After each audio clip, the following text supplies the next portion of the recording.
Welcome back to Ideas to Income. How are you, Dan? I'm doing great. How are you? I'm good. This week, you were able, you, same Same thing, thing. same thing. Jinx. You interviewed Retro Replay, Kai. Interesting, very interesting guy. His story and how they got started, super amazing, very intriguing. Yeah. So we're just going to go straight into the interview and then we can talk about it. So stay tuned. It's kind of a long interview. He had a lot to say. So if you wait to the end, we're going to kind of break apart what Kai was saying and kind of put an MBA spin on it to show exactly what he went through and how he was able to fix his business. Without further ado, here's Kai from Retro Replay. So let's go. All right, I'm here with Kai. He's one of the co-owners of RetroPlay. Thanks so much, Kai, for joining me on my podcast. I'm really excited to hear your story. The premise of the podcast basically is to help entrepreneurs and MBA students kind of see that entrepreneur spirit and get a little glimpse of the grit and the determination it takes to run a company like this and get it started. So to kick things off, would you be able to tell my listeners a little about yourself and give them a little glimpse of the heart of this company and what you guys do? Yeah. Thank you for having me here. It is really cool to be able to share this story here because it's a wild story with more people than just across the counter who I'm talking to in general. I'm Kai. I was fortunate enough to be brought on as a co-owner by my partner Aaron for Retro Replay. This was October 2024, so very recent. We're less than a year old, yeah. Which is probably why we're good targets to talk to. But I was able to get into this simply on the grounds of I had worked a lot of my life for small businesses and some corporate things. And over again, I kept getting just kind of inclinations of parts of the business that I would do better, and I tend to be a little bit of an opinionated person. So it's very easy for me to see those things and say I would do it differently. Yeah. And I for the most part, try to keep it to myself until over and over again, those events, it burned me. Interesting. Job after job, people would get frustrated at me for their own system failing, their own business model failing. And I got sick of that. So I, just 5 years ago, I determined that's enough. I am going to own my own business.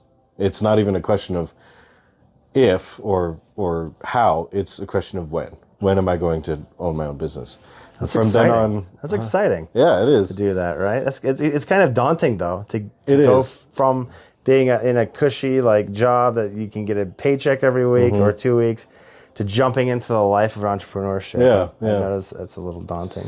It is quite daunting, but I personally had determined that my desire to forge my own life and to have my own freedom of schedule and not be locked down by any kind of wage, if that makes sense. I came across a lot of information that the reality of having an hourly wage job does mean that no matter how much time you work, you can work 80 hours a week as hard as you possibly can, and you're still only capped at that hourly wage. You cannot break that barrier unless someone breaks it for you through a promotion or you get a better job. And that is why people are job hopping almost every 2 years. Yeah. There's a huge statistics everywhere that talk about that exact thing.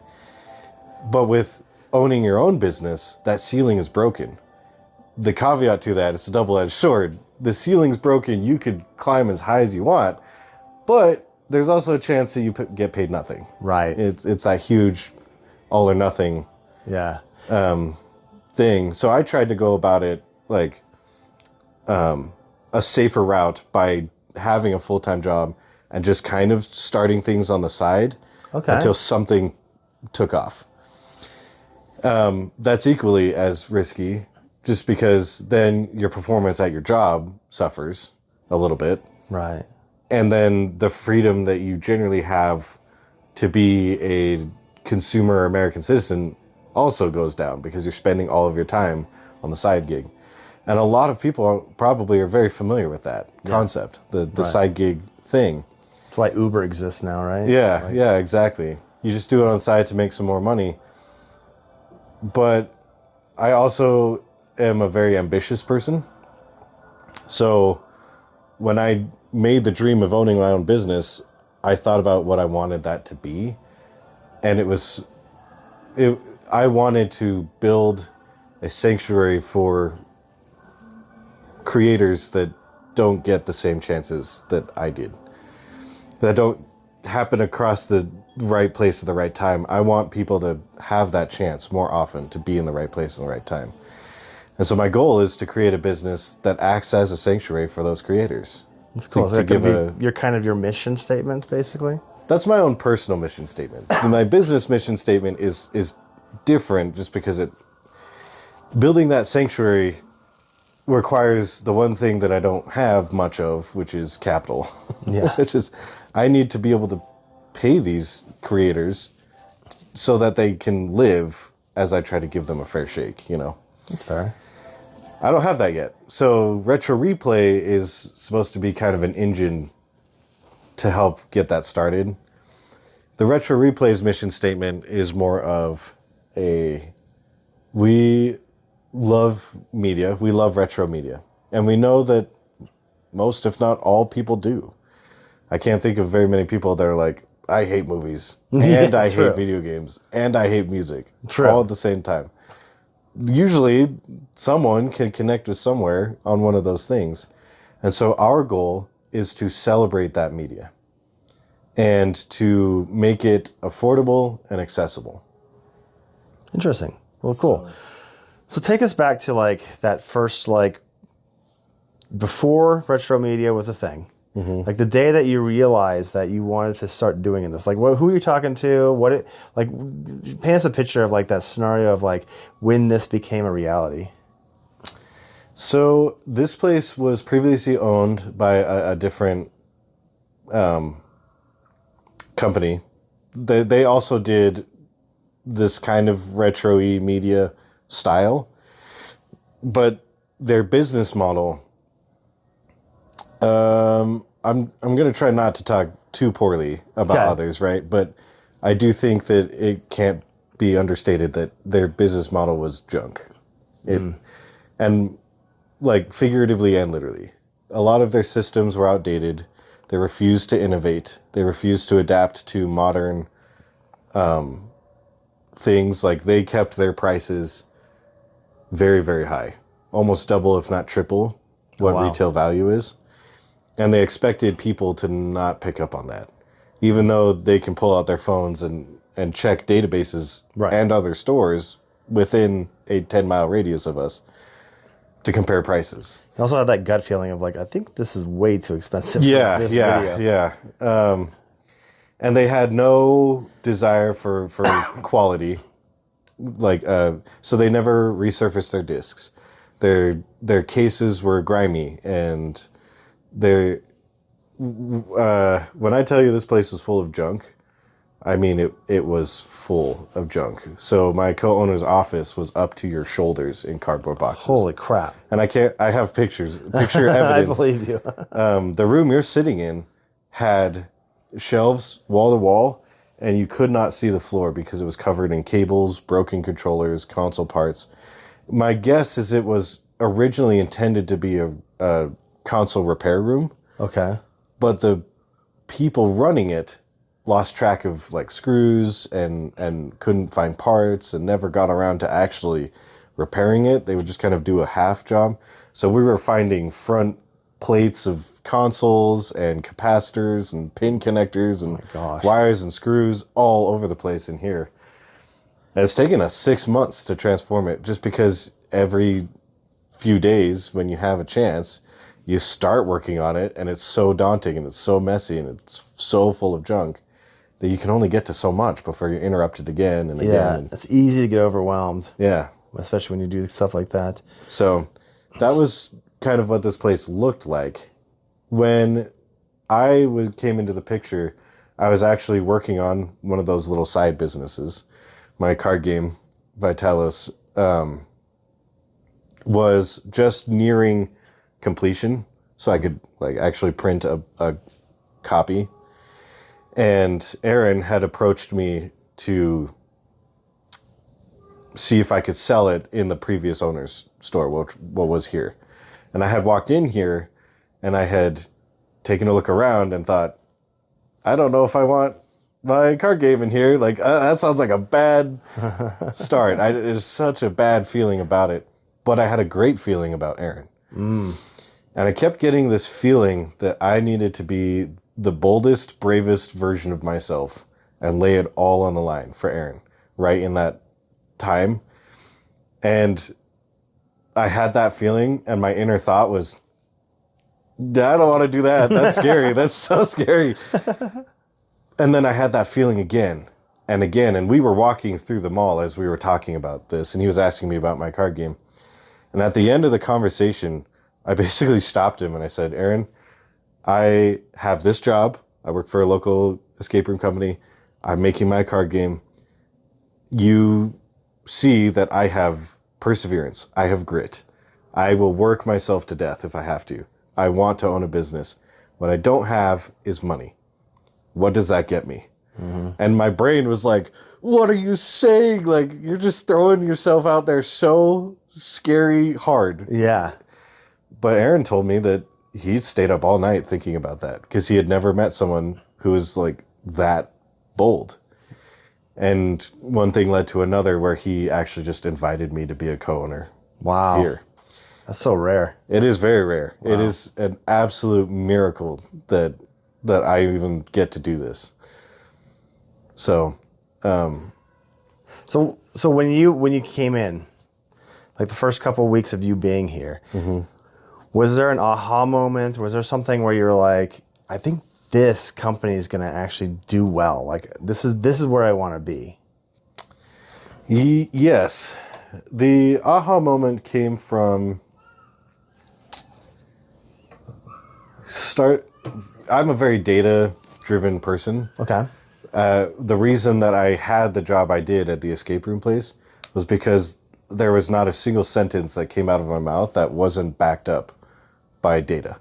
So every claim I made, every observation, every opinion, every meeting, I had so much data to back it up that I basically told them I'm working off of truth. And me and Aaron got into this place and we did absolutely nothing for the first week besides clean. That was it. We were vacuuming, we were taking out trash, we were taking out more trash, we were taking out more trash, we were throwing out furniture, and then taking out the trash into the furniture. Wow. And when we had done that, after those 2 weeks, we took a look at our sales and our data, and we had done nothing but clean. And the amount of praise that we received for it, people were like, I can't believe this place, I didn't even know it was here. I thought it was a garage. I thought it was a storage shed. Yeah. I thought it was a dump. And we got so much praise that people didn't even recognize this store from what it was. And Aaron and I had the thought, because we were looking at through our sales and stuff, our sales increased and we did almost nothing but vacuum. Wow. And that told us that people enjoyed what this is. Yeah. What they enjoyed the idea of the business model that was there. They just didn't enjoy the execution. Yeah. So if Aaron and I can just enhance the execution, then it's already half the battle's done. You already have the desire. Right. You already have market for people that's coming in here. And we thought, well, that's pretty sustainable. That's pretty cool that half the battle's already won. We just have to streamline the systems and the... And you don't that have stuff. very many competitors around you too, so you're pretty in a good spot Yeah, as well. at least not directly around us. We have. So the interesting thing is we don't have anything quite like us. Right. Except for maybe there's one other place in Orem that does sort of what we do. But the other places that we could be compared to within like the Provo, or I guess like the Utah Valley-ish area, that arena has most of the other stores being specialized in some kind of way. So 2 of the competitors that I would consider competitors are actually just really, really focused on video games. And that's all they sell.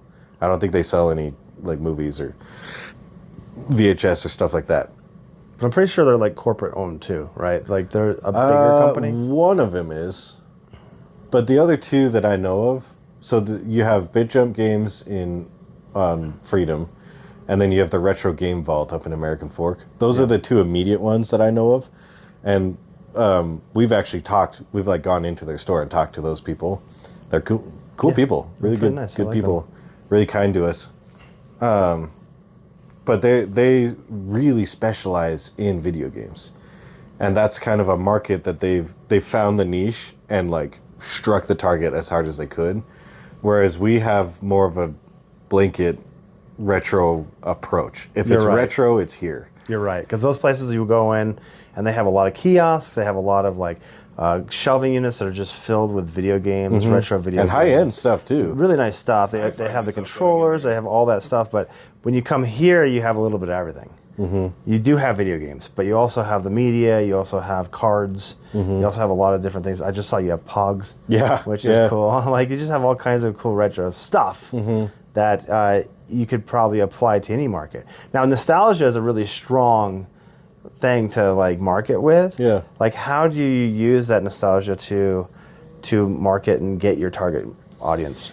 So, with the startup of the business, Aaron and I came into it at an enormous disadvantage. Because a lot of people will start a brick and mortar place and they'll have, renovations and capital being able to throw into it. Maybe they take a business loan, whatever. And they start the store with it looking how they want. We started with an actual garbage pile. And the business wasn't just like dying. It was beyond dead. We had 0 relations with the rest of the mall. In fact, several other stores in the mall later, like a couple months after, when we replaced the name and stuff, came in and thought, so you guys aren't the original people? No, we're not. Oh, thank goodness. Wow. Oh, thank goodness. They were horrible. And we got stories of like their employees standing in front of GameStop and telling customers going into GameStop, saying, don't go there, you come shop here. Come shop at our place. And I'm like, isn't that, I almost, like, I had the feeling that maybe I needed to look into that and see if there was any kind of, like, legal liabilities there, because I don't know. But it certainly is socially a terrible thing to do to other businesses. Yeah, you right? can see that in like, if you go to Japan or Korea or those things, you'll see that kind of stuff where people will be outside. No, come here. No, come here. Don't ignore those places. But in the U.S., I don't think that's like a normal standard. It's not. It's and definitely it not. seems a little desperation if you got to a point where you're like, we're losing our sales to our neighbors. Let's just go over there and try to commandeer the traffic. It's one thing to try and build your own place. It's another thing to try and bring down another place to make yours look better. But unfortunately, all that did for the mall is made us look worse. Right. And you were those guys, because no one else is doing something like that. Yeah, right? yeah. So when I say we were not just starting from like dead zero, nothing. We were starting from actively in the negative. So you had 0 customers, but you also had a negative reputation. Yeah. With your peers around here, right? So nobody's going to recommend you, right? So yeah, okay, I can see where that starts. So our first 6 months or so have been spent, instead of kind of building, where a lot of stores can start on the right foot and start building that, we started like 3 feet backward and had to break ourselves back into the market. And we did, And it was absolutely really hard. But one of the best things that we were able to do because of it is play on that nostalgia, like you were saying. That was our weapon, I guess you could say. That is, every time someone would come in, we would ask them, what kind of movies did you watch? What kind of music did you listen to? What kind of games did you play? Were you a PlayStation or an Xbox guy? And it is a little tiring to, be on top level salesperson kind of, but eventually you start to actually love the people around you, because there's nothing quite like seeing everyone's eyes light up when they find that video game from their childhood. Oh, my little brother snapped this disc in half and I couldn't play it anymore. I can't believe this is still here. I used to listen to this music when I was 10. Right. Here, child of mine, listen to this same music. Or they hold an SNES in their hand and they're like, to their little kid, this is what I had. This is what I grew up with. And seeing that light in their eyes, we really like to riff off of that. Tell me more about that. Tell me. In fact, that's one of our podcasts is going to be grabbing people and saying, tell us about your nostalgia. Tell us about your life. Celebrate that nostalgia with us. I think that's what sets you differently than the competitors in the mall, right? Because you have a GameStop here, but they're more of current to future, whereas you're current to past. They're not going to be selling an SNES. No, they're not going to be selling VHS tapes. They're not going to be doing that stuff because that's not their business model. Your guys' business model is back, and so you provide a completely different thing to customers here. So you both can live in this environment and both survive, because if you want the newest PS5 game, cool, I know a place. But hey, you remember E.T.? Yeah. You remember that? You have a laser disc? That kind of stuff, right? Well, see, that's intriguing, because the relationship we've built with GameStop is that exact kind of relationship. Someone asks us, do you guys have PlayStation 5 games? We have a few. What you want to look at is GameStop. Right. And GameStop in turn says, we don't really take Wii's that much, but I know a place that does it. And we do kind of have this symbiotic relationship with GameStop. And it's pretty cool to see. Yeah. Because I know in the grander scheme of things, a lot of people really dislike GameStop. Yeah. Because they've corporatized. And they feel the general reception towards corporate America is very low. And so people just dislike that. But us getting to know the workers there at GameStop has been really fulfilling. They're good people. And they're kind people. That they're people too. And it's sad to see that sometimes they don't get treated like people. Yeah, I've noticed this with doing this podcast and interviewing the small businesses, is that I used to walk around thinking big corporations are coming in and killing, the brick and mortar or whatever. Yeah. But what I've realized is that there's a lot of these little symbiotic relationships. Like, for instance, my brother's an electrician, and anytime that somebody comes in and says, hey, we have 350 houses we need you to wire, he goes, there's a company, it's a big company, they're going to do that. But then the big companies are like, somebody comes to them and says, hey, I need this specialized plug put into the wall. And they're like, I know a guy. We're not going to do specialized. Because when you're big, it's all about volume. They want to do a lot of stuff. But when you're small, it's like, I have this niche thing that I got to do. I can do those specialized things. It'll cost a little bit more, but you need a specialized person to be able to do that. And so they'll work off of each other. And I've noticed this in a lot of different businesses where it's like, that's too big for us, but I know a guy. And then the big people don't destroy the small ones. They recommend them if they have a good relationship, if it's something that's niche or something that's very specific that they just can't offer. Yeah. They're not going to waste the time on just doing one job. Sure, but they know a guy, right? Mall retail is its own ecosystem, right? Oh, yeah. And location is I don't know the location kind of aspects of the mall. I just assume that being near the food court, being near the front doors are probably the hot spots where you want to get to. But and I know you weren't the original owners, but the location here, would you say this is a good location, or would you think about moving to a different location?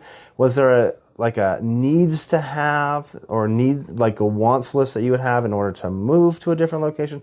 Give us a little bit of insight as a business owner wanting to, because this mall is, a very weird mall. Like it accepts a lot of small business owners. And if a small person is listening to this podcast and they're like, hey, the mall has vacancies, I want to check into it. What's some things to like keep in your mind when you're looking at locations inside? That is a very good question. And I have a surprisingly a lot more to say about it than I thought I would. But so we're fortuitous to be underneath Cinemark. Yeah. Which is kind of a holy grail for a media store, because people will go up and watch movies above us. They'll go to the theater, watch movies, and on the way back down the escalators to get back to their car, they see us and our 5,000 plus movies, and they're like, ooh, we just watched a movie. Let's go get some more movies. We're in that mood right now. Yeah, we're in that movie mood. So I do think that it helps to be that way. The Provo Mall so there's some things to be aware of, especially right now.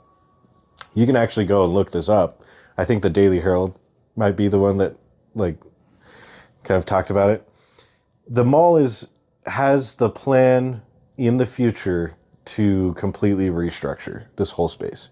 You're talking about like 85% of what you see in this mall gone, either demolished or repurposed. And they're going to be moving in a direction of more of like an outdoor courtyard kind of experience. Okay, so like a an beautiful mall. fountain, garden, walking areas, lots of sitting areas with tables, and then still retail spaces, but those retail spaces will be relegated to underneath the spaces of 3 anchor spots. Those being Cinemark, JCPenney, and Target. Everything else is being scraped out and replaced. At least that's what the mall has like announced that that's their plan. Okay. And they've released images of what they kind of are expecting. They just started the conversation, so we have no idea where that's going to go, what the timeline is of that. What I will say is that this mall, the managers of the mall are really, really, really good at figuring out where to put you. Oh, okay.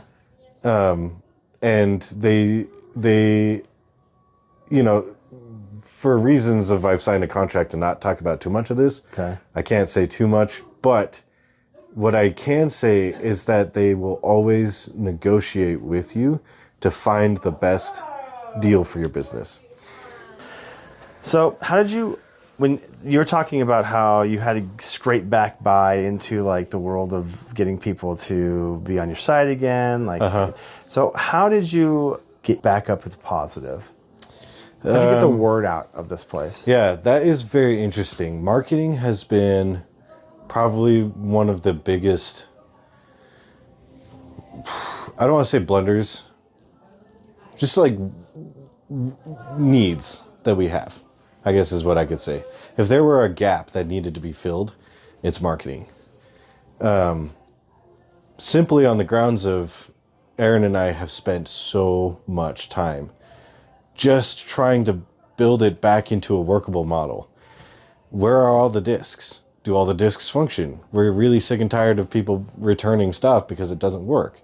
That makes us upset. Not because we're losing money, because we gave this person something and we essentially lied to them on what we were giving them. And that frustrated us greatly. Because we've spent so much time on that, we haven't quite had because marketing takes time. It takes a lot of time. And 2 owners only have so much time in a day to do it. We have a couple of marketers that are helping us right now, and they're actually doing a really great job. The hardship with that is then you have to have capital to then pay said marketers. So it's this strange back and forth that we're still trying to navigate. Do we do it ourselves at the risk of not having the time to do what the business needs? Or do we outsource it at the risk of not having the money to pay for it? You know? And it's not so black and white like we're working with such tiny margins. Sometimes you are as a small business. Yeah. Sometimes the reality of it is, and I think a lot of people are starting to know this, sometimes you look at your account and you're like, I don't know how this is going to solve.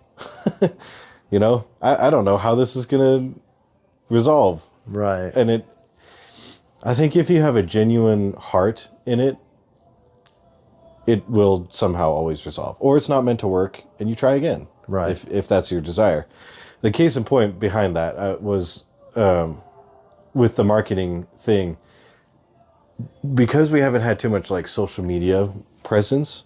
We do some advertising, like I make the graphics, or Aaron will make a graphic for our billboard outside. Or we will do like little sales and posters here in the store. What got people to come back was our service. Okay. It was Aaron and I sitting down with the people and saying, what do you need? Do you need cables? Do you need controllers? What's stopping you from enjoying this media? Do you need DVD players? Are the discs not working? What would you like to see? Yeah, I like that. I know that Aaron was telling me when I was in here yesterday, he was telling me how you guys are thinking about renting out VCRs with the movies, so people can. So there's no excuse why you can't enjoy that old legacy media. You know? Yeah. Which is awesome. You've made a very specific vibe in your store. That's the first thing I noticed when I came in here. When I first met you, I was like, wow, I really like being in here. I don't know what it is, but I like being in here.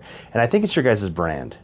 I think it's just how you guys brand yourself and how you guys brand your company. So did you guys put any specific thought into your brand and how you guys are going to kind of work on that to elevate that brand to a point where people will start to recognize you? Yeah, we put a lot of thought into like the different names. I had actually pitched at least 3 different names other than Retro Replay to try us out. And every time we looked into those, they just didn't fit the celebration of media vibe. And that's, at the end of the day, that is what we're here to do, is to celebrate that media. So everything has been tailored to helping people feel as close as they can to places that brought them joy growing up. Places like Blockbuster or the Walmart demo stations, you know, where you could, at the video game aisle with the glass cases, they had a TV that was like 6 feet in the air, and you had to crane your neck up and play. But that's what me and my brother did when my mom went to go grab groceries. Absolutely. She just sent us right over there, and man, we played that demo so hard that, you know, eventually we actually got the game, and it worked, obviously. But we want to bring those kinds of things back. We want people to feel like they can come back and flip through the music, just like they did at old music stores. Oh, man. And so we're trying to replicate but innovate those things. And I think that celebration of media being our kind of, what's the word I'm looking for, our muse, as it were, has helped us to tailor our experience to making it feel that way. Okay. Now, nostalgia stuff, I mean, the only things that they don't make this stuff anymore. Sure. So the only thing that exists are the stuff that somebody used to own and now they don't want it anymore, right? Yeah. And so has there been challenges or hurdles getting inventory? It depends on the media. For DVDs, absolutely not. There has been, I mean, as we're approaching the like streaming age, where that goes in the future, I don't know, because streaming is kind of imploding on itself as time goes by. People are not liking it as much. People are not liking streaming as much, which is great for us because we can supply them with the media that they'd like. But there's something to be said that there are still thousands of people that haven't experienced streaming yet that are starting to, and those people don't want their DVDs anymore.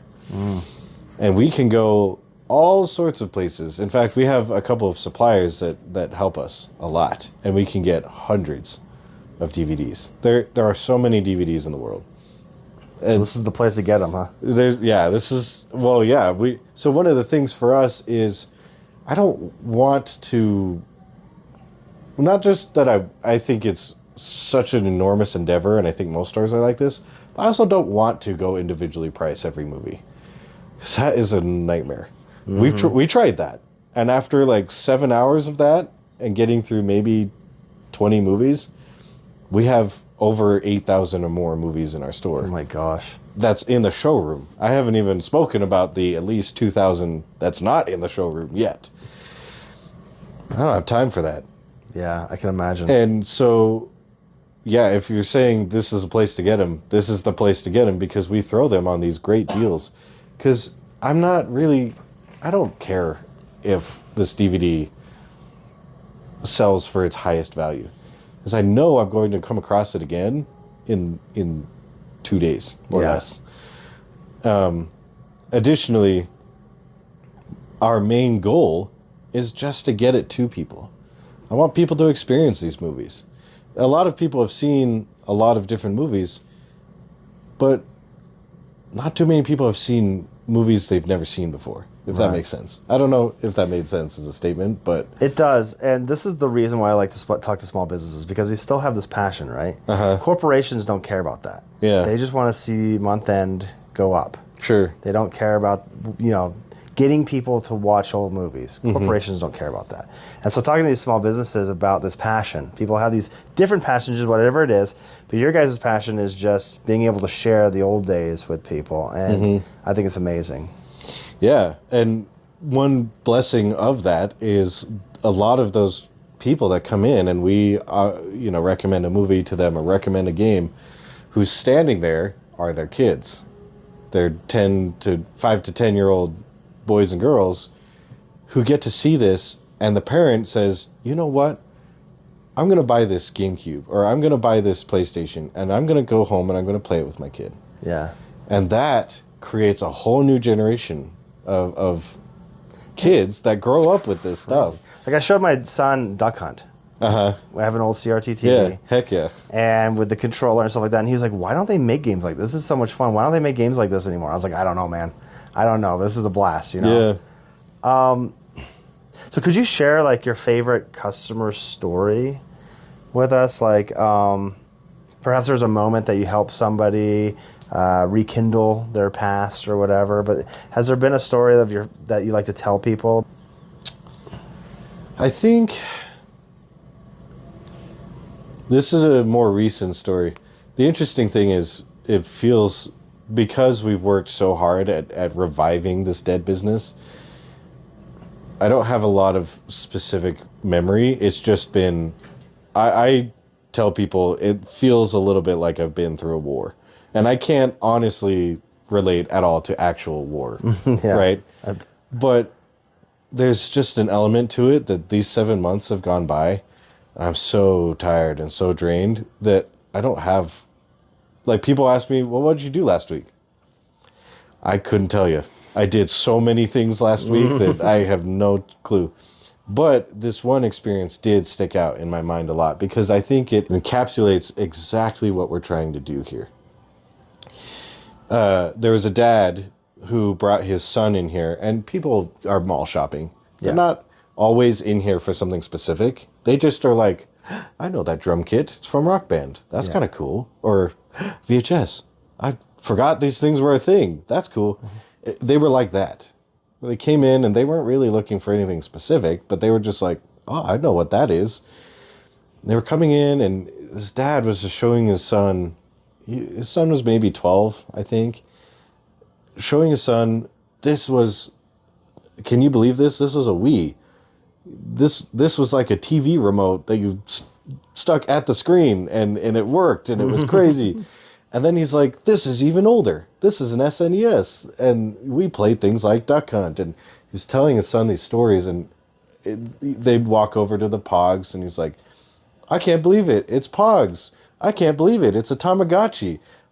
What's a Tamagotchi, Dad? Well, it's this thing where you have a pet, and it goes in here, and you feed it until it dies, and it's fun, and then you get a new one, and it's fun. It was the thing back in the day. And the kid wanted to buy a console, and so they came across a Wii Mini, which is it's a red box. Okay. It's like a Wii, but without the GameCube side of it. Okay, got it. It was such a weird console because it came at the end of the life of the Wii, and right at the beginning of the life of the Wii U. Okay. It was just this strange middle child that received almost no advertising or attention at all. But so you had one. We have one. Yeah. I think we still have one. Oh, cool. We have it. Well, it's crazy because we'll sell one. I'm like, I'm never going to see one of those again. That was so rare. And then 2 days later, another Wii Mini came in. Like, oh, look at that. It's another one. So That's funny. this dad, he finally decided, I'll buy it. Sure, we don't necessarily have the money at the moment, but I'll buy it anyway. And he came up to us and he was like, thanks for helping me buy my kid's first console. Oh my gosh. And it made me think about when my dad brought home the Game Boy Advance SP for me and my twin brother. And that was our first Christmas, console gift. And I remember the magic of unboxing that thing and blowing into a cartridge because that's how it worked. And you shoved it in, prayed it was working. And that thing holds so many special memories to me.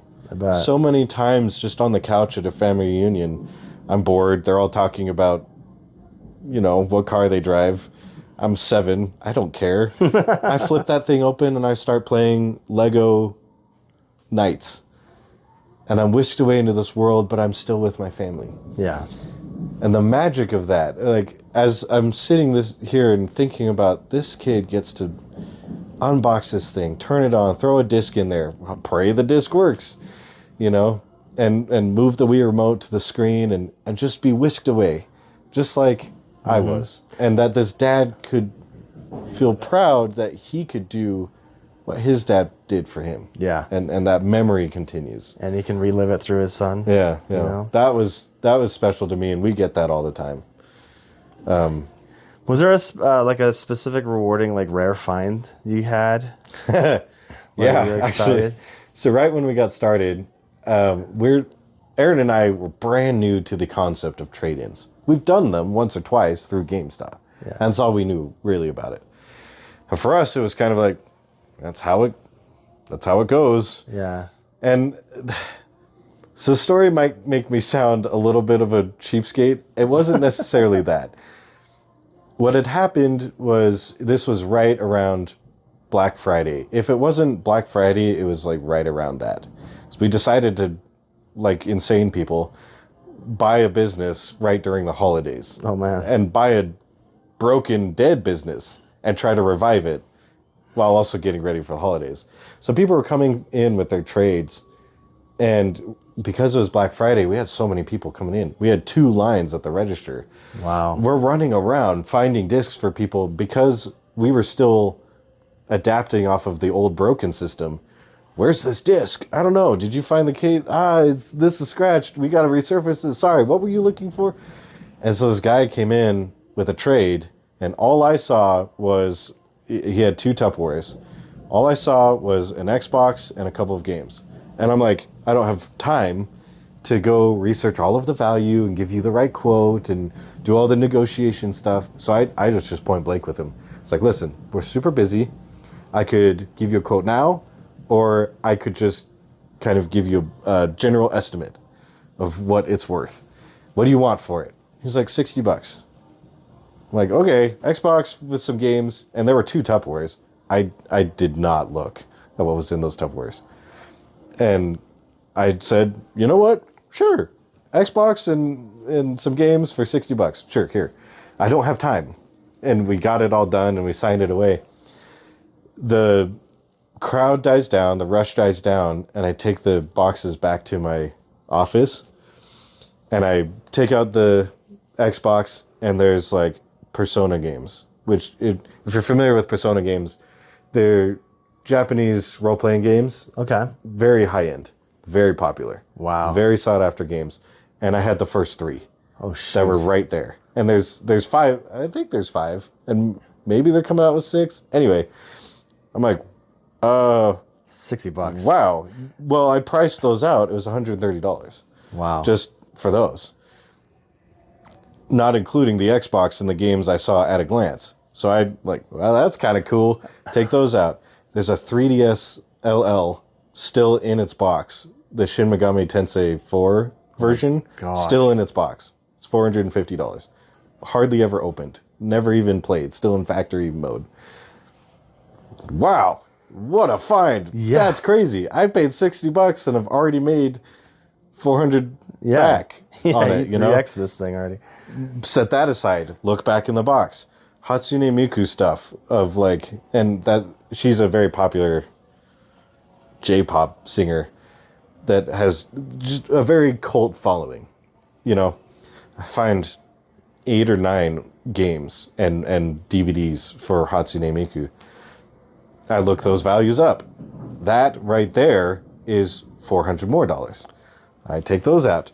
Oh my gosh, more Persona games. Holy cow, I take those out. Oh my gosh, a PlayStation 4 at the end of the thing? And it just keeps going and going. And I spend the rest of the day just valuing it out, putting it in our system, you know? Yeah. And I do think the guy, I started to reflect on it. I'm pretty sure the guy needed drug money. That's often that happens. Yeah, that just yeah. kind of happens as a trade-in thing. So he wasn't really caring how much.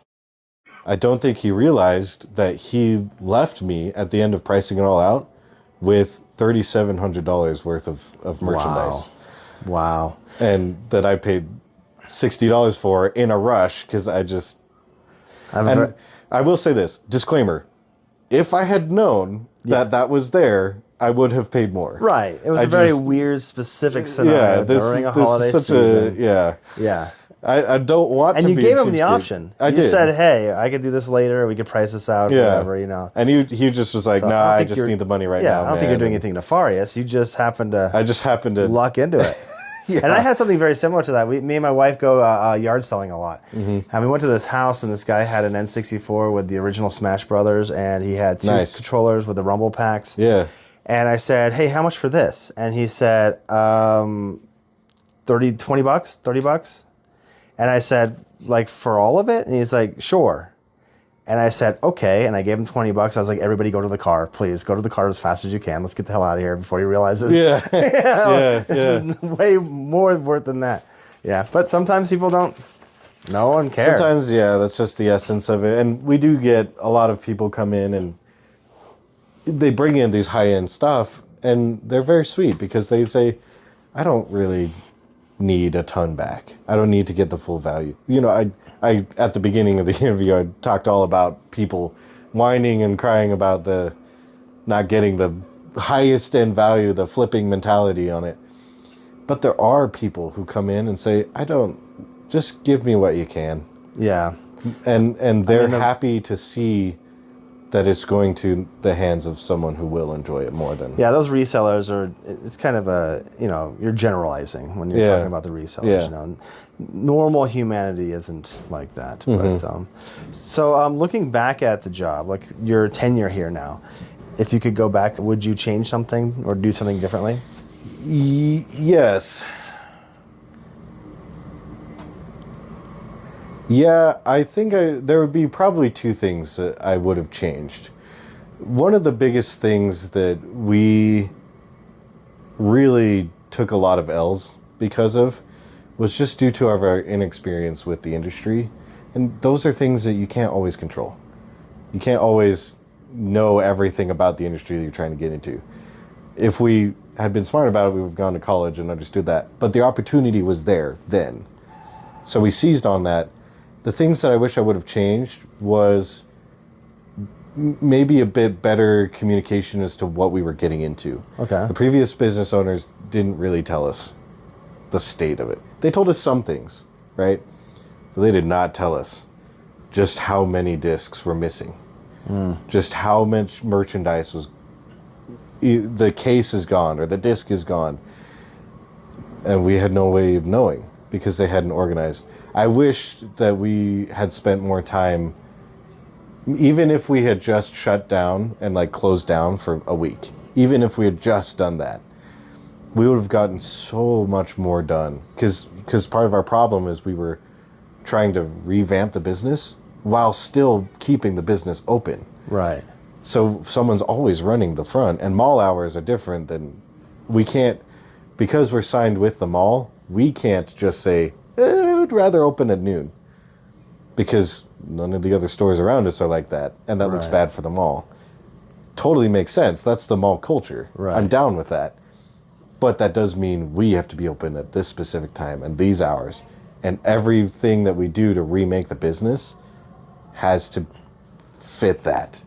And that is exhausting. Now, if during the due diligence period, right, when you were trying to figure out whether or not you wanted to purchase a place, and you found these things, Like you found this during that time. Would that have changed your mind on whether or not you getting into it? Not necessarily. I think we still would have gone for it because when Aaron and I looked at the business model, which we had both looked at it at different times, because he was the one that was buying it. I was being brought on I was originally meant to be brought on as a manager, not as a co-owner. Yeah. But even when I was coming on as a manager, I was looking at the data and I thought, we don't have to do anything to this business model besides cleaning, and it increases profit. That tells me that virtually I can do the bare minimum of anything to this business and it's only bound to grow. Okay. The growth ceiling was so much farther away than any effort that I had to put in. So I still would have done it. What I wish we would have done is just shut those gates for a week. Shut those gates, and then we could focus our 100% of our attention on that. So metaphorically, I could compare it to, when you're sick, you get a cold, and you have two options. You could, let yourself be sick for a day, crumple into a bed, get some hot cocoa or soup or whatever, and just be a sick dead person for a day. Yeah. Or you could continue to go to work and be sick for like 3.5 weeks. Yeah. It's like that, but on steroids. We could have shut the gates, been closed down for a week. Re-grand opening. Grand opening. Everything's revamped. Everything's reorganized. We cut all the wood down. We moved the furniture and everything. But what we did instead, what we had chose to do instead was let's stay sick and just kind of push through it. And it dragged out that renovation kind of time frame to about 6 months. Wow. Where it could have been just a week to get it all done, it took 6 months. That's about half the life of this company. That's about half the life of this company. So I would have done that differently. And then I would have also probably not... What's what I'm looking for? I would have not pulled the trigger on hiring employees as fast as we did. Just because, not to any kind of ill speaking of the employees. Right. Because employees are employees. They will do employee things. They will take breaks. They will eat food. You will pay them payroll. They sometimes will perform great. They sometimes will perform not great. Because they're humans. That's how it works. Right. So I have absolutely no problem with employees. I want to support them. That's my whole dream myself in the first place, is to support creators. We just didn't have the resources up front to handle that kind of thing quite as fast as we had pulled the trigger on it. Now we've stabilized a bit better, and it's part of learning. Yeah, it's part of learning. But in hindsight, those are the things that I would have changed. I would have, shut down for a few, been sick and treated it like an actual... I like to think of businesses as living things. Okay. As soon as you start them up, as soon as you breathe life into it, it is now living. It can get sick. It can come down with a virus or a cold. Those viruses can take many forms. It can be bad employees. It can be improper systems. It can be a tragedy. Tragedy happens to them. Your business lights on fire. It burns down. Your business gets robbed. Right. Your business, real life happens to these real living things. And maybe that's a personification of something, but that's why you said that's why you use terminology like the business was dead. Yeah. Because, it's a living creature in your mind. Now, the retro scene, like the inventory and things like that, just retro in itself has ups and downs. It comes and goes, I've noticed, for instance, especially with the NBA stuff, I'm starting to see the matrix when it comes to marketing. Every time you see a resurgence of something, it's hey, the 30th anniversary of something. Yeah.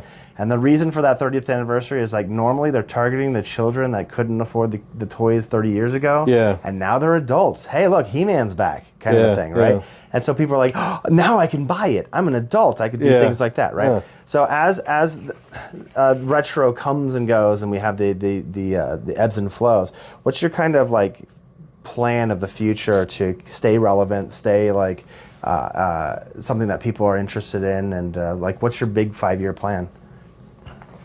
So I think the general plan is that our nostalgia is in such a wide umbrella of things that there's almost always going to be a 30th anniversary of something. Yeah, exactly. You know, like when Hannah Montana starts coming, like 30 years, Yeah. we're going to start doing Yeah. stuff like that. The next generation's well, and nostalgia. you know, like I think this year is the 40th anniversary for the 1986 Transformers, or actually, even better example, just a couple months ago was, or maybe it was last month. No, it was 2 weeks ago. Oh, Wow, you're all over. yeah, I'm all over the place. It's 2 weeks ago that they had the, around May the 4th, they did the 20th anniversary for Revenge of the Sith up at Cinemark. And that was great. I think one of the things that I try to avoid is trend chasing. And the 30th anniversary kinds of stuff is a little bit of a trend chaser. Mm-hmm. So I think the things that we're trying to do to stay relevant is to capture that vibe, that essence of nostalgia, rather than target a specific thing. Because there's so much, there's so many titles, so much media that we have in the store. We could, in a couple of weeks, go buy up as much Lilo and Stitch copies as we could in preparation for the live action thing that comes out next weekend. At the taping of this. Yeah, at the taping of this, you know.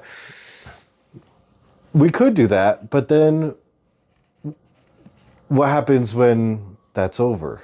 That opening is done and we still have 7 or 8 copies of Lilo and Stitch that are going to take 6 more months to go out. So when we're working with such small margins as we're trying to nurse this business back to health, working with those small margins means we have to be, you know, pinpoint accurate with everything that we're doing. Everything has to be a success, because if something fails, it's so much worse because we have nothing else to fall back on. So our 5-year plan really is to transform this space as much as we can, because the reality of it is the space is going away at some point for the mall renovation. It could be 3 years from now. It could be 5. It could be 7. It could be 12. I have no idea. Right. But at some point, this space has to move somewhere else. Okay. What we plan on doing with the space in the meantime is truly making it a hub we want to make this a gathering place. So we're interested in retail. We want to sell the products. But more so, we want to sell the experience of nostalgia. Yeah. So part of that plan is having music demo stations. If we can acquire some Walkmans, we want to attach them to our music station so they can just open it up, put the disc in, and listen just like they could in music stores. I want to buy some of the, like, I think they're called 1-Up arcade cabinets. Yeah. The ones that have, they're like multi-game cabinets, 8-in-1. Or yeah, and you can buy the like step up that makes them a little bit taller. Yeah. So I want some of those to be in our store. Because I know growing up for me, I didn't actually get to grow up with the arcade. That was just 10 or 20 years before I was born. But I remember growing up watching Tron. And Tron, still to this day, to me, is like one of the coolest things that can exist in this world. I love Tron to death. So do I. It's a great movie. Flynn's place. Flynn's, like walking in there and seeing... I just watched Tron again recently. And seeing Flynn's, I thought, I wish that there was a place where that could still be a thing. Yeah. Where you have 8 people gathered around one cabinet. Are you going to beat the score? Is he going to do it? He's been trying for 3 weeks. Like, oh no, if he doesn't do it, I got next game. That kind of feeling is something that I wish that I was able to see. Yeah. I wish I was part of that time period. I want that time period in my store. And you mix that with that and the music, and Aaron wants to put up an MTV station. Oh my gosh, I saw this. Yeah, we have an MTV. So he wants to just get like a TV that can do Roku and then just go onto the MTV YouTube and just play that. And cool. have MTV here in the store. Aaron's a big fan of Blockbuster. He loved Blockbuster. Yeah. We don't necessarily want to copy the business model of Blockbuster, but we do want to copy the vibe. Yeah. We want to bring that vibe in here. Yeah. And if we can bring those things in here, those reasons to stay in the store and have the experience, this podcast room, we want to double feature it as a rent-a room, as a home theater. Oh, yeah. Or as a gaming experience. Come play SNES stuff. Yeah, I see that. If you can't afford an SNES for yourself, you could pay $20, have 3 hours in here, have a Halo LAN party. Yeah, that'd be cool. Wouldn't that, Yeah. and You could probably put projectors and put them on the walls and stuff. yeah. There's so much that you can do. It just all takes time and even worse, capital. We have to have the money to go get the cabinets. And we have to have the money to do that. And with the margins that we end up working with sometimes, having to have nursed it back to health is expensive. Yeah. I relate it to basically we had to pay a lot of hospital bills to get this thing back into a breathing state. Now it's breathing. We're like, great.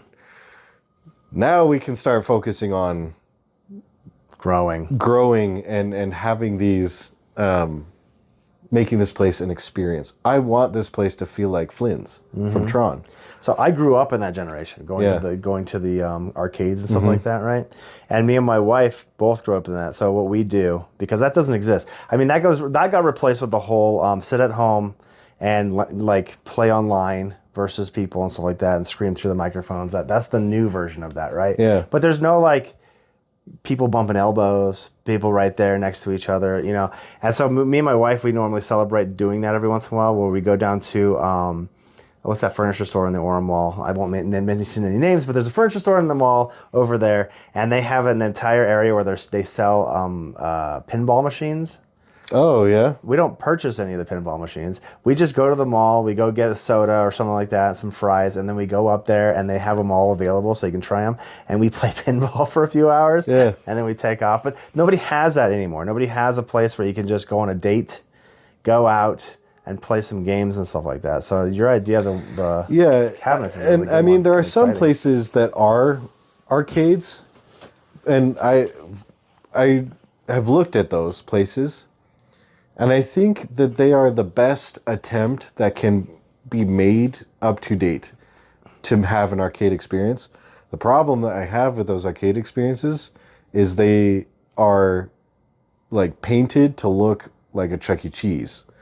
Not like an arcade. They do have arcade cabinets, and they have like the genuine arcade cabinets. In fact, I think Nickel City in Orem has Tron.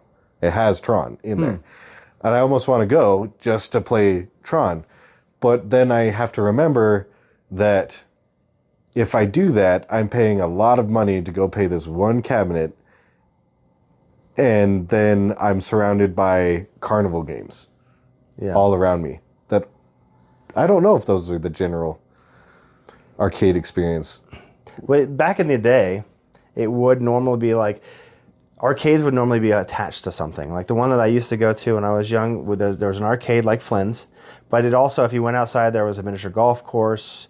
There was also like bumper cars. There's also like the arcades itself was a part of it. It was a part of the experience. Interesting. And so a lot of people would just bounce back and forth. They play arcades and they go miniature golf. They come back, play arcades. They go get a pizza. But I think Chuck E. Cheese kind of stole some of that, atmosphere and made their own thing. But they did have the counters where you trade in tickets and things like that. But it wasn't as prevalent as Chuck E. Cheese. But it was a part of that whole, it was called, there's a place we used to go to called Scandia, and that was the whole thing. It had a lazy river that you can sit in. It just had a little bit of everything. I don't know if any of those places survived because people started realizing they don't like each other and they wanted to just sit in their houses. But it was a great time. Now, running a store with so many unique, different nostalgia things around you, I mean, all these customers, being in the mall, things like that. How do you stay motivated? Like, what's your daily routine that keeps you staying motivated? Is there anything that my audience could emulate in a way that can help you, that helps you get things done through the week? Yeah, I think there's a couple of things that's very helpful. I have done an enormous amount of research, especially within the last couple of weeks, trying to understand so I'm part of like I'm at the very weird mid-center between the generation of millennial and Gen Z. Okay. I'm like right there. Some people call me a millennial, some people call me a Gen Z. I don't know.꯫ But I've been so captivated with the general struggles of those generations. Because the generations before them, like I know you, and Aaron is about 10 years-ish older than me. His generation understands the upfront effort to reward kind of idea. And that effort to reward is being muddled for this current generation. Interesting. It's difficult for the generation under me to find jobs because they're the fastest ones on the chopping block for layoffs because everyone else has more experience than them. And it's equally hard for them to be motivated to find jobs because it's different. It's a different job finding spectrum than when even I was trying to find jobs just 5 years ago. That being said, I can see that there's this deep hardship of being motivated for younger generations. I don't know how this is for all generations, but if I could speak towards that, my thoughts are the things that have helped me. There's 3 things that have helped me, I guess. 3 quick ideas. The first one is finding joy in the journey. Yes, it sucks that you're just some days I'm scanning movies and I don't see a single soul walk through that door in 4 hours. I don't talk to anyone. I don't see anyone. All I'm doing is scanning movies, hoping and praying that someday someone will buy them. And that's tough. That's tough to do. But what gets me through that is trying to find joy in the journey. Is there someone I can call and talk to? Is there a movie I can put on that helps me feel that nostalgia again? Is there something that helps me find the joy in that journey? Interesting. So that's one thing. The second thing is, I guess, like trying to remember what it's all for. Seeing the grand picture. And it's tough because you don't want to do that too often because then you look too far in the future. And this is where I think a lot of people lose their motivation, is they try and look at all of it as a whole and they lose track of all the steps that needs to be done to get to that greater whole. So, but it's still so important to know what that whole that you're striving for is still there. Because if I'm scanning in movies all day, sometimes it's like, why am I doing this? What is, like, no one's even buying it, you know? And then I have to remember the reason I'm doing it is to celebrate nostalgia. Right. That's why I'm doing it. And that leads me to start enjoying the journey a little bit more. Interesting. And then this is the last thing that I personally feel like really can help younger generations is taking ownership and pride in what you accomplish. And taking ownership of your time. You spend 4 hours here doing the DVDs. My personal motivation is I'm going to do it the best I possibly can so I can be proud of people grabbing these and saying, this looks pretty good. Wow, the disc is great. I can't believe what you do. And I could take pride in that. I take ownership. It's kind of crazy. It's like a backwards logic for younger generations because it's hard for them to get anything substantial. It's almost impossible to get a house right now. Mm-hmm. Car market is through the roof. You can go on a lot of consumer things and buy a bunch of consumer stuff, but at the end of the day, it's hard to feel like you have anything. Mm-hmm. If you start a business, own it. Own that you have that business. Talk about it with people. Be excited about it with others. it can be difficult to do that because I think, like you said before, we're in this weird state of society where everyone decided they hate each other and don't want to talk to each other. Right. And yet I see this society as a one that is starving for community. Yeah. That's starving for connection. Because what we have in this day and age is, tailored reels and YouTube shorts and stuff to match exactly what the algorithm thinks us as an individual wants. And you don't have things like, so I watched a video that talked about that exact thing, that we have just such a tailored experience on this brick in our hands that is uniquely changed to us. But just 20 years ago, the Friends TV show had its final episode. And I didn't know this, but I think anyone that experienced that and was a huge Friends fan and watched that could recognize that the day that aired,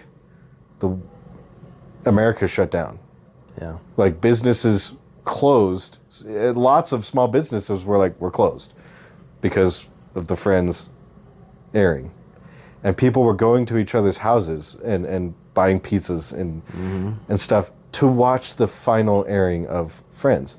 And if I think about how that media has come to be to now, the last time that I can think that happened for my generation is Avengers Endgame. Interesting. Between Avengers Infinity War and Endgame, that year of time, what's going to happen? I can't believe, like, Vision's gone, and spoilers, but I mean, you've had your chance to watch it. It's 5 years ago now. Yeah. But you know what I mean? Everyone was like, I can't believe Spider-Man's gone. What are they going to do? How are they going to resolve this? How is this going to happen? How could Thanos have won? What's going to happen? And there's so much speculation. And people were saying, I can't wait to see Black Panther back. I want to see Vision again. What happened with Ant-Man? Where's he going? And then Endgame tickets came out and sold out immediately. You could not get a ticket for its launch. And the entire nation, you might not have watched the last 4 Marvel movies, but your friends are all talking about it. And so you feel like, I should go watch the last 4 Marvel movies to see what's up. Yeah. And then Endgame ends up being one of the most grossing films ever. And being able to share that experience, sit in the theater with friends. There was like 9 of us. And seeing Star-Lord come back after a year. He was gone. He was dead. He came back, and Peter Parker pulls his helmet off, and I'm screaming, crying. Captain America he finally gets Mjolnir, and there's so many payoffs, right? I could talk about that forever. Yeah. That kind of thing, that kind of connection, I want more business owners to seek that connection, to connect with their people, to connect with their crowd, to connect with each other and own it and celebrate it. I wish that more people could have stories like that take off and go to their friends and they're like, I wrote this story and it's exploded. Celebrate with me. Yeah. I think that is the final thing that keeps me motivated, is being able to relish in, I've worked so hard for this. I've slaved away 80 hours a week. I've forfeited game nights and family nights and family reunions and all kinds of different things. I've forfeited all of that. And I've worked through this place, and Aaron's worked through this place till we've made ourselves so sick that we couldn't even get up. Wow. And there have been times where I have worked here and worked here and worked here and worked and worked and worked. And then I went to the back and I threw up and I came back out and I started doing more inventory because it had to get done. Yeah. I want people to know that. Wow. I want people to feel that with me. Mm-hmm. And that connection, that driving force, to me, is what will always motivate me. If I know there's people in my corner, if I know that I own my work and I own my value here, I own it. No one else defines that value for me. I define that value for me. That motivates me to keep going, even when it sucks and we're in the hole, or when things are dark or grim. I've noticed while doing this journey, talking to entrepreneurs, how close we are, yet how lonely we are. Like just talking to King Kebab, I did an interview with her, and she said the thing that motivates her is the love of the people around her, but people don't come over and say hi to her very much. Right? And so it's just that like loneliness factor of like people need each other, but nobody does that, which is kind of interesting to me. So it is interesting. Now, if you weren't surrounded by these cool posters and these cool discs and these video games and this retro stuff, if you weren't doing this, let's say you never met Aaron, what would you be doing right now? I would be working on my card game. See, my story rings true with what I had told Aaron, in that I will own a business. I will. Yeah, you're just destined to one. It's not, that is something that I decided for myself, that is an absolute truth that will happen for me in my life. Wow. That I will have a business, because I got so sick and tired of getting burned and having my value be undermined or sold, or I'm losing out on having personal value in a business because someone's the brother of someone, or because, and that just happens. Nepotism is a thing. Absolutely. It just happens. But I got so sick of that I just decided I will build one no matter what. And so I probably would be a consultant or some other kind of, because what I was before this is I was the operations manager of the escape rooms. So what I effectively did was ran the business for them. I made sure payroll was there. I made sure scheduling was done. Training was done right. People were there on time. I made sure everyone was safe. I handled, if someone broke the escape room, I figured out who do I need to talk to get it working again. I met with the bigwigs, and then I took their vision and brought it down to the team. I might still be doing that for them, but I might be doing that for a different company. I might have been doing that. Regardless, I was going to do whatever it took to get to a business. So this whole thing with Aaron, this has just been the realization of that effort. If it didn't come in the form of Aaron, it would have come in the form of Vitalis, my card game. It's taking off too. I could do a whole nother interview of that experience on its own, That's starting to take off. If that didn't work, I had a podcast before that, and a YouTube channel before that, and I did a webcomic before that, and I had a sticker store before that. It doesn't matter to me how many times I have to get back up. Let's say this place fails, this place goes under, and whatever. I will get back up. Just dust yourself off. That's just how it's going to be. I will get back up until it works, because I know for myself, and I've seen it, because I've seen the other business owners that are doing it right, and I've talked to them, and I've learned from them. I know that it doesn't work until it does. And that's just a weird platitude, and it feels so backwards. It doesn't work, and it doesn't work, and then suddenly it works. Yeah. And then you're freaking rolling in it. And you are blessed with so much abundance and love and support from those around you. And it works, and that's the kind of dream that I want for myself. I want people in here to celebrate and stuff like that. It's just awesome. A matter of time. And I noticed, like, in my world, like with the MBA stuff and studying this stuff, I realized this thing where people have this line in the sand that they have for themselves, right? They have this, like, I'll give you a couple examples, right? If you take somebody off the street, somebody homeless, and you give them $10,000, they're going to go back to homeless. Like, that's the life they know. They can get there. If you take Bill Gates and you take all his money away, he'll become rich again. Like, there's this line that people have that they can get to and they're comfortable with. Now, the difficulty is getting that line to move up. It's like, I'm comfortable here, but I want to go up a little bit, right? And I think you're one of those people that, like, if everything was taken away from you, you'd get right back where you are. You'd be a business owner. You'd be kicking butt, and you'd be taking names. So Thank you for that. this is the kind of time of the podcast where I just kind of like open the floor to you to let you talk about your business a little bit. If there's potential customers listening to this podcast has never heard of Retro Replay, they don't know, they haven't been to the Provo Mall and found you yet. Like, is there something that you would want to say to them, or what would you want to do to try to get them to come check you out? I would say if you've got some kind of nostalgia, I bet you we could find it. I bet you we could find something in the store that gets your mind to rethink of something that you cherish.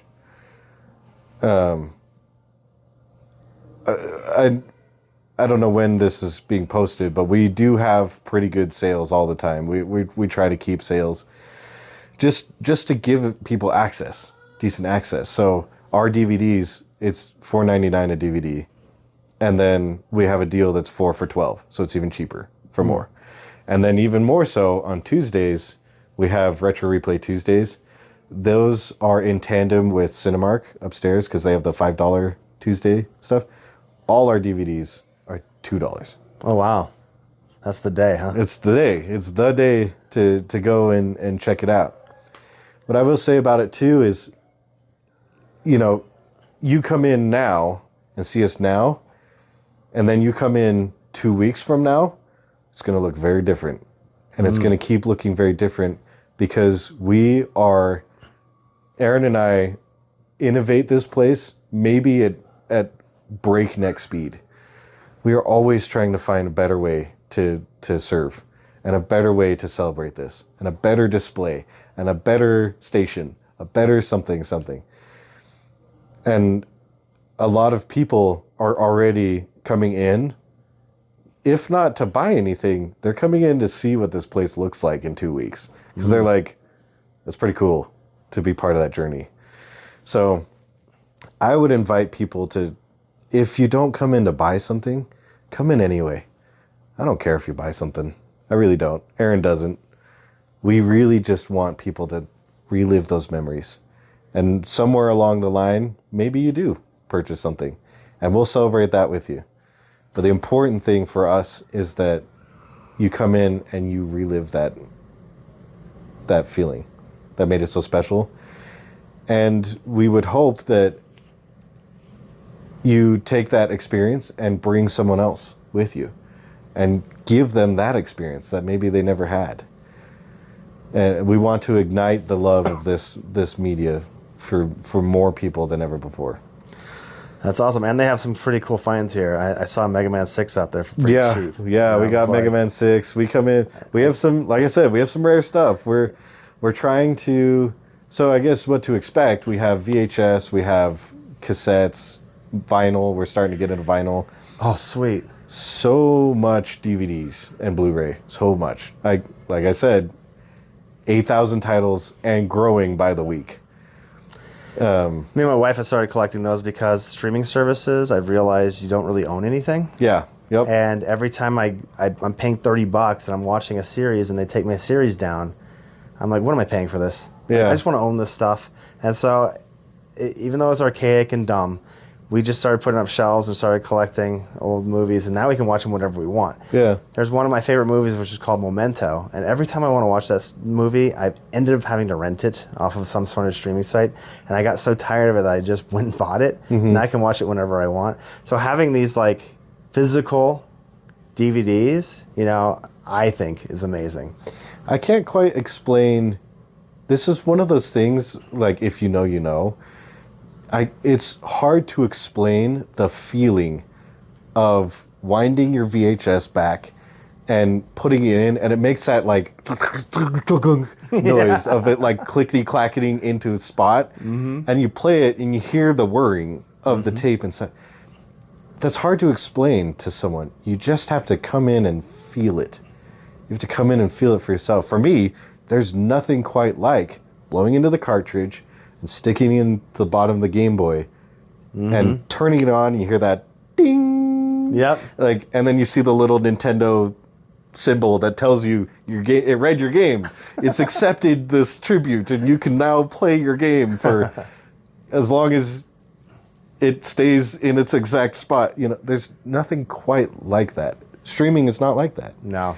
Aaron talks all the time about the very real difference between streaming music on Spotify and then hearing it being played from a CD or a vinyl. There's something different about it. Yeah. And it's not quite explainable, but it's there. I'm telling you, like, I got a boombox and I put in a cassette tape. I used to listen to cassettes all the time. That's all we had, right? And I haven't listened to one in forever. And I think it was like a White Zombie album. Okay. And I put it into my boombox, and it's a warmer feeling. Like when they went from lossless to lossy format, like they went to digital, so it's all ones and zeros instead of just like they picked up the sound waves and they put it on a thing.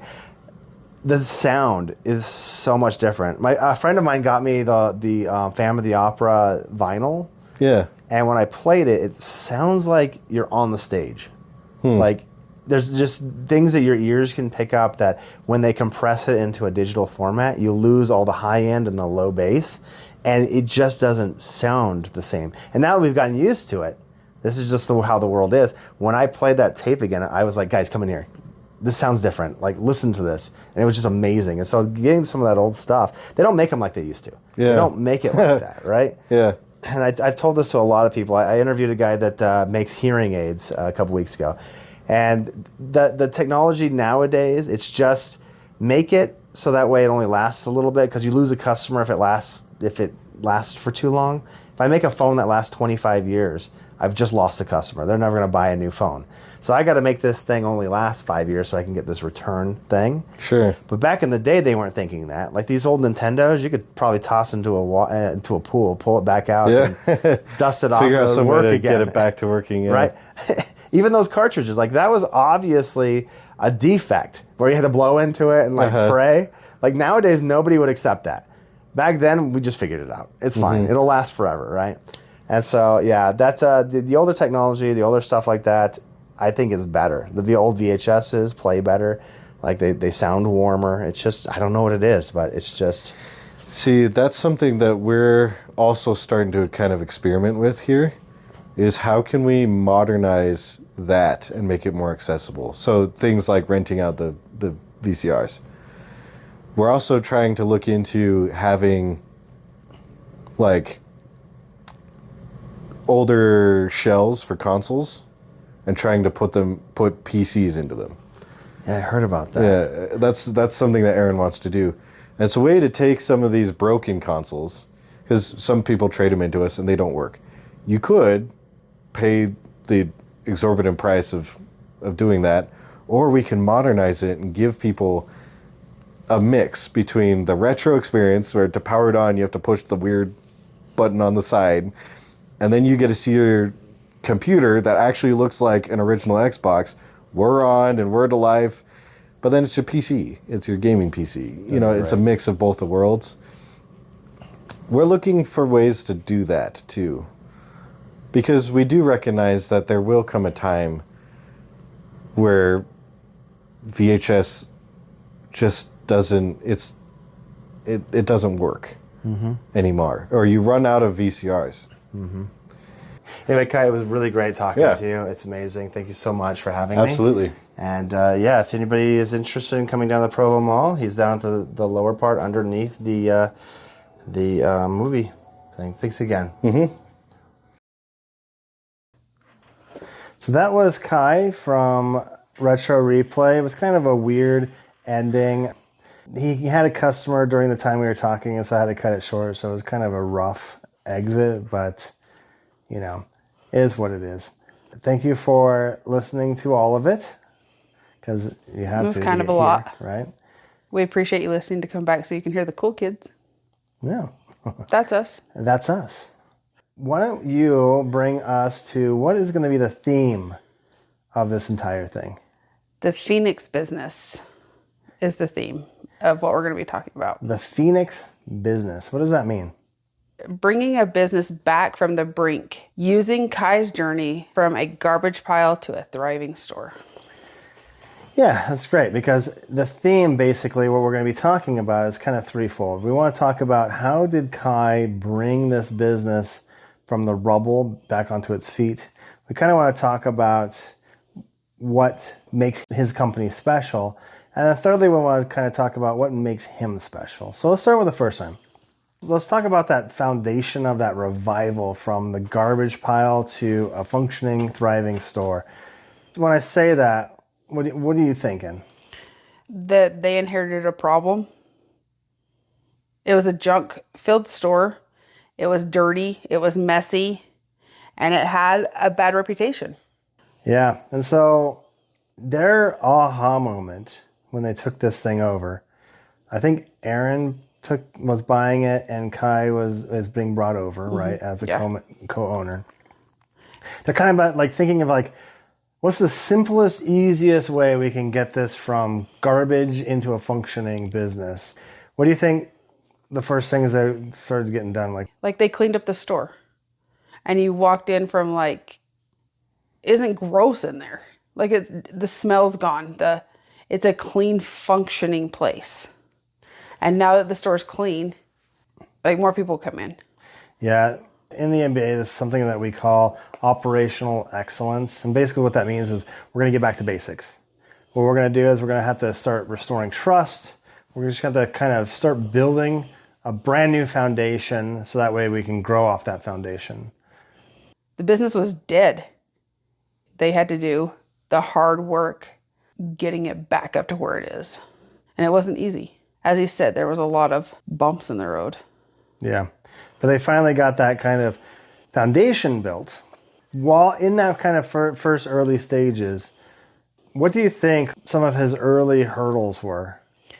If they had to shut down for a week, they could have got everything done instead of having to have a business open and cleaning around people. Yeah.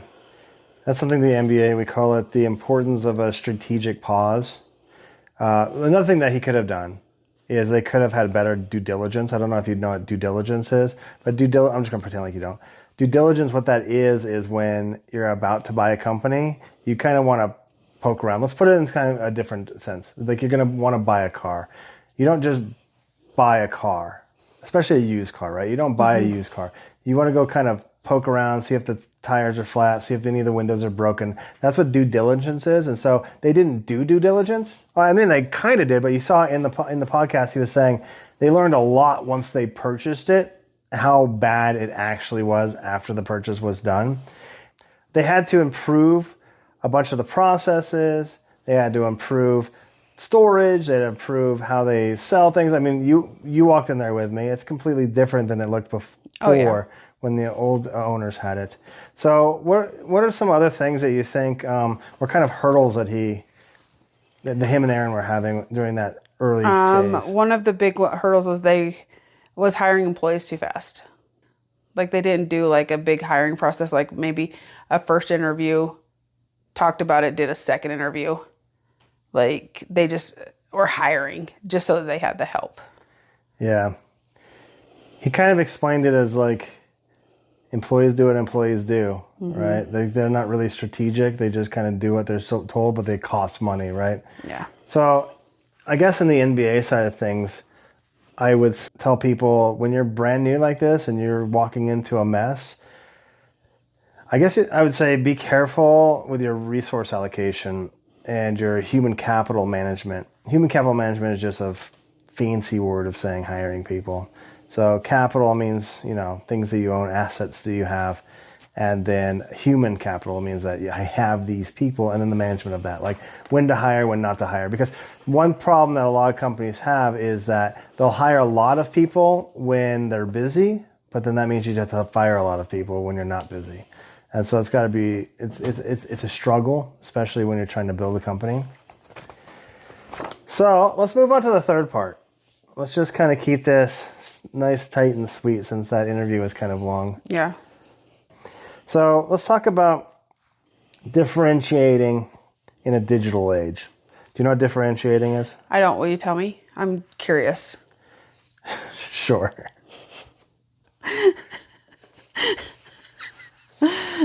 Okay. Okay, so what it means basically is like if you take two sides of how companies do things, if you look at it's kind of like a scale. On one side, you have companies that are really focused on low cost. And then the other side of the scale is companies that are focused on differentiating. The difference is like low cost is like if we had a company that's doing low cost, we're just trying to sell everything as cheap as we can. We don't really care. We just want to try to service an industry as cheaply as we can. But differentiating means that the service or the product that we're selling is unique and it's cool and it's kind of more expensive. And I'll give you a couple of examples of this. So if you think of like a retail store like Walmart, they're selling to a broad audience and they're selling as cheap as possible. But if you look on the retail side, like Target, they're still selling to a broad audience, but they're not selling to everyone. Like they're going to sell like higher end things. Or another example of extreme differentiating company would be like Apple. Apple wants to sell to everybody, but the stuff that they sell is unique and cool and it has all these cool features. And so they can sell that for more because it's so different and so cool. So in this section, let's talk about kind of like, what do we think when it comes to retro replay?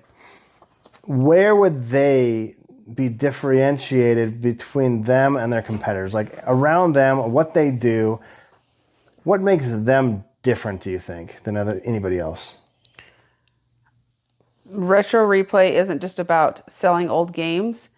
They're selling nostalgic and an experience.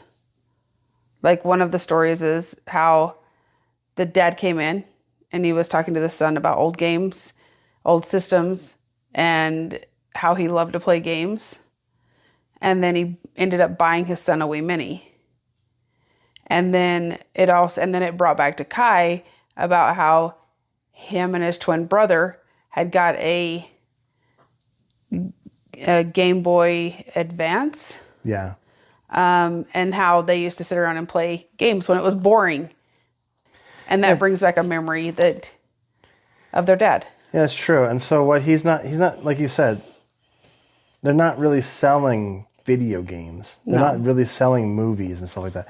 They're selling, or they're trying to sell, that feeling of nostalgia. So that's different. That's like if you go to a normal store, you just go there and you buy a screwdriver, you buy a hammer. You're not buying like the feeling of going and building something with your dad for the first time, right? Yeah. So you're right, that is something different. What other things can you think of that like really kind of makes them different from their competitors?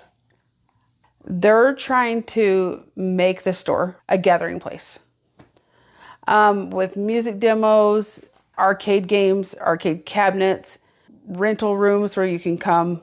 Oh, and rentals, yeah, they can play the video games. Yeah, like rent out a room for, say, hey, I want to take my kids and for maybe a birthday party.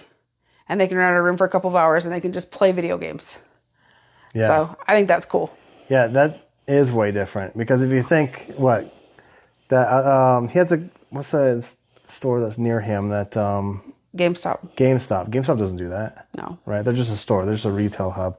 And so I think what that kind of in the NBA world that would be kind of like shifting into an experience economy. So basically what that means, it's fancy talk for like creating a destination beyond just retail transactions. Like I'm not just going in there and buying a thing. I'm buying something that's intangible.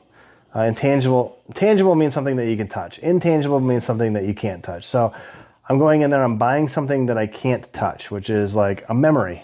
I'm buying a memory playing with my kid. Or I'm buying a past memory. Oh my gosh, look at this VHS. I haven't seen this thing in like 5 years. Hey, I'm going to show this to my kids. And we've done it a couple times. Yeah. Like showing our kids what? Yeah. Like the old movies. Remember Goonies? Yeah. How that didn't work? Yeah. The kids loved it. And then I watched it as an adult and I was like, what the hell is this? What's happening? Doesn't make any sense. I know there's some other kind of things that make them different. I mean, can you think of anything? Making them different? Like they have an idea of putting PCs inside of old game consoles. like the shell. So taking like a Like computer a apart. PS2 or a PS3 Yeah. or something, Like, and taking the shell of like a PS2 or and putting a computer and in putting it. a computer in it. I think that's cool. Yeah, It'd be something different. yeah, that's different. I mean, that's yeah. Basically, he's kind of shoving nostalgia into like new tech. Like you'll have an old Nintendo like we do, except it's gonna play new games on it, right? Yeah. One of the other things is they have a symbiotic relationship with GameStop. Yeah. Like they're not enemies. So like if I go into GameStop and I'm looking for something, say I go into GameStop and I ask them for Pac-Man on the Atari using just old references, and they're like, hey, we don't have that, but if you go around the corner to Retro Play, they have it.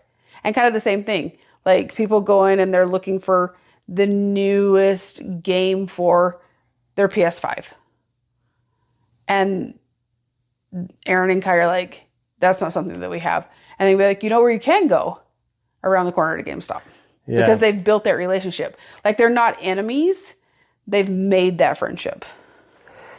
Yeah, I kind of brought it up on the podcast, I think, well, or the interview. I was saying like GameStop is like today and the future, and Retro plays like today and the past. And so they have this like definitive line that they can pass into each other. And so, I mean, it's kind of important as you're running a business to identify non-direct competitors, because then you can form like strategic alliances, or like you can, in this case, like how you explain it, you can put together like a referral partnership where it's like, and referrals are huge, especially in business. Yeah. A lot of people say, how did you start this business? Like, well, word of mouth.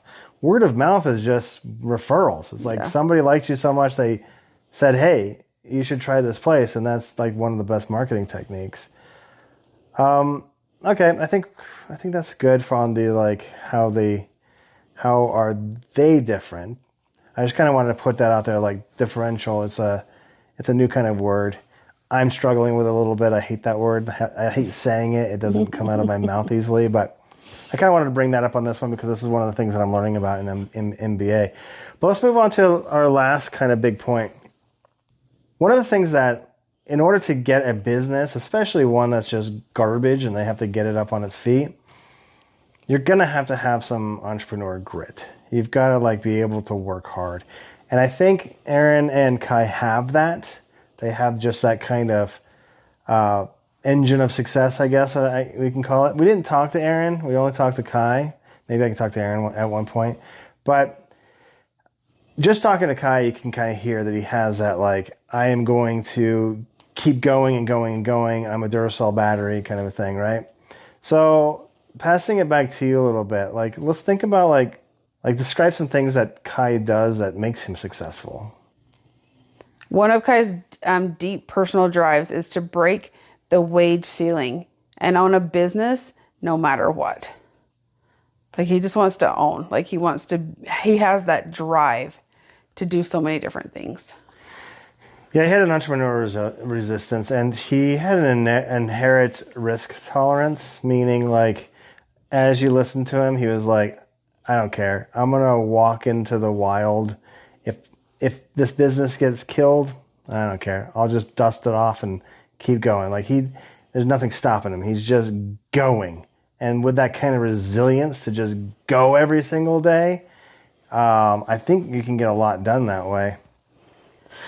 So, I did notice there's 3 personal keys that help them stay motivated. Finding joy in their journey, even if it was just day after day of scanning in DVDs and getting DVDs working. Remembering the grand picture, celebrating nostalgia, and then taking ownership and pride for their accomplishments.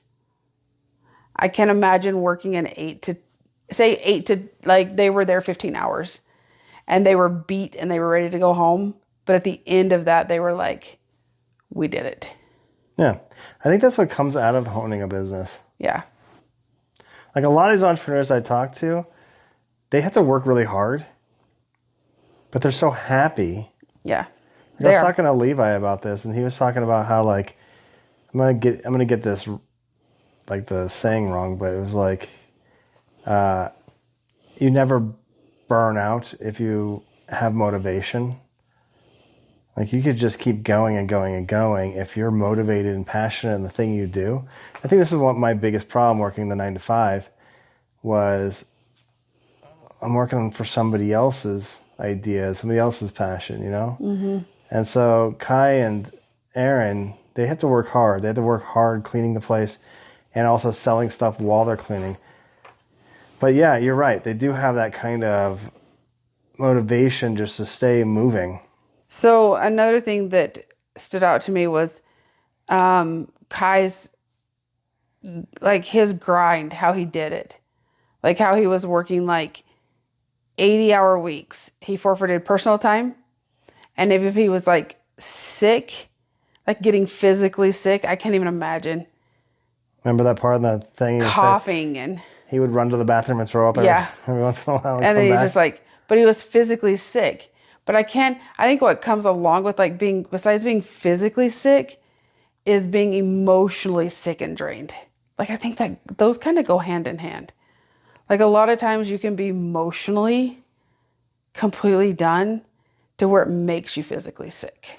Yeah, I think this is where Kai needs some help.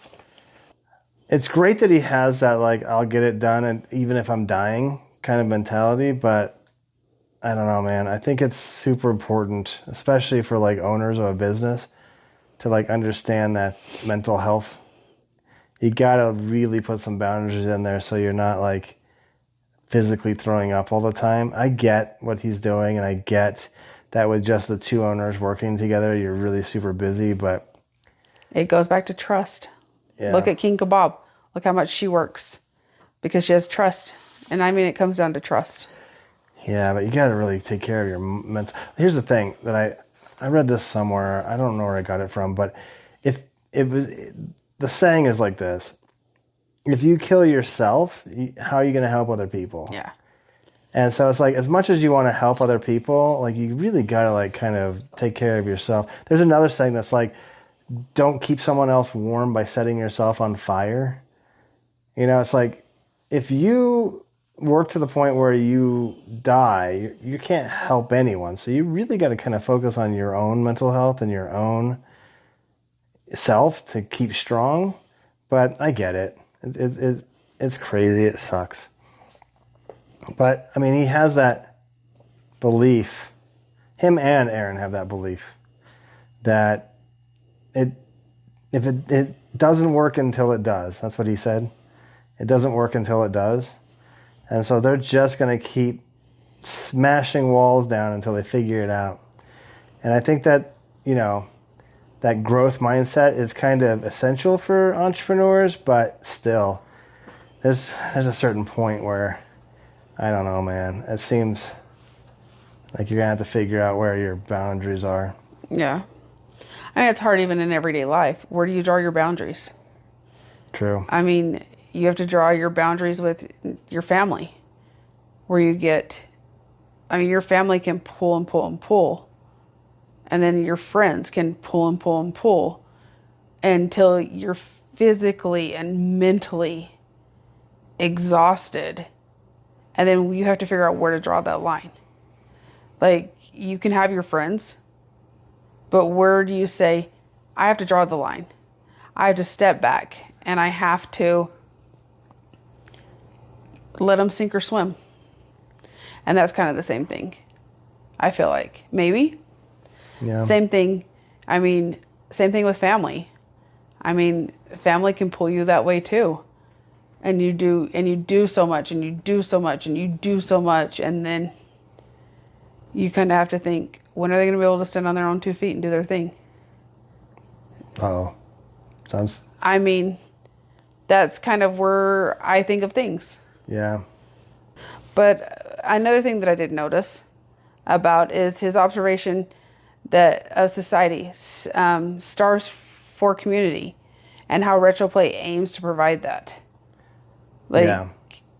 That's another brand thing, right? Like they really want to leverage their social capital, meaning they really want the people to come in, have a place. Like you're saying, they're making a hub where people can come in. And I think, I talked to Kai for a long time. He seems like a really great guy. Yeah. So, I mean, I can see how he can be really good at building that kind of community for others. I mean, but it's going to come down to word of mouth. Like, hey, have you been to Retro Play? Have you been there? And then it's going to be like you telling somebody, and then somebody telling somebody, and somebody telling somebody. Right. It's not, I mean, and they're in a unique place, as Kai said. You know, come from the movie theater and come downstairs, and they're right at the bottom of the escalators. I didn't even know that. It's on Tuesdays. Yeah. Tuesdays, like the movie theater does a cheap day, but then they counter with that by saying, hey, come down here after the movie, and things are on sale. So we're going to check that out. Yep. A lot of things happen on Tuesdays. What's with Tuesday? We need to like go out on Tuesdays. Movie Anyway, night Tuesdays, Taco Tuesday, Retro Play Tuesday. I know. There's all kinds of It's stuff. going to be a busy day. Yeah. What day is it? It's Monday, right? Today, that's tomorrow. Huh? Tomorrow's Tuesday. Well, guess what we're doing? Everything. Okay, so let's do an audience takeaway. Okay. So with what we've learned from this podcast and what we've learned from this interview with Kai, I want the audience to listen to Kai's story because it shows that a business can be resurrected and thrive. A lot of times people don't think that if a company is going down or if it's really bad, that it's not possible, but Kai is an example of a company that started really bad and got up on its feet. So the challenge I have for the listeners now is to apply this operational basic to create unique experiences and cultivate your own grit. Figure out what you have inside that you can use to get you through good times, bad times. In this case, a lot of grit to get a company up onto its feet. And know that if you have a strong purpose and determination, it can lead to significant impact and sustainable success. That's it for this time. We're going to kind of keep it short this time because it was such a long interview. But A good interview. It was a long interview, but it was a very insightful interview. Yeah. I learned a lot from Kai. Yeah. And so remember, if you go to the Provo Mall, he's on the bottom underneath the movie theater, they sell a experience. You should go in there, say hi to Kai and Aaron. Let them know that you heard about them on our podcast. Yeah. Maybe they'll give you a free cookie. I'm just kidding.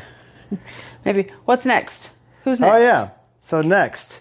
Next is a lady who... What did she do? What did she do? Tell us. Wondering minds want to know. Oh, my gosh. What she does. She runs a online school and teaches Chinese children how to speak English. Interesting. Yeah, we haven't had one of those before, right? No, that's something new. Yeah, so stay tuned for that. And again, remember, Retro Replay, all the information on how to get there and how to get in contact with them is going to be in our description. Please leave a feedback, comment, give us a thumbs up, do all the things that you do. Do your emotional. Yeah. If you need to cry, cry. Yeah, go into the comments and give us a 3,000-word essay on Tell us how you're feeling. Feel about this podcast and give us some pointers. Thanks again. Thanks. Bye, Becky. Bye. Bye. Later, Skeeter.